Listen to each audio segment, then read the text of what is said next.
namo ir vedėsi avinėlį, džiaugdamasis, kad tėvas pralinksmins. Parėjęs tuoj pasigyrė, kad gerai uždirbo ir liepė avinėliui pasipurtyti. Bet avinėlis stovėjo kaip stovėjęs, nė nekrustelėjo. Praėjęs vėl kiek laiko išėjo trečias vaikelis pelnytis duonos. Jis taipgi sutiko senelį ir pasiliko avelių ganyti. Rytą genant aveles įdavė jam senelis krepšelį ir stiklinaitę. Avelis, kur eina, tegu eina, jų nevarinėk. Grįždamas tik parnešk man parodyti, ką mano avelė sėda ir ką geria. Ir vaikas išėjo paskui aveles. Kada priėjo upę, avelis šoko plaukti, o vaikas jau lieka.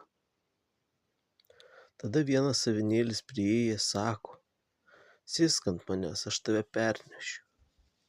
Vaikas užsisėdo ir perplaukė į kitą pusę. Avelis suėjo į tokį puikų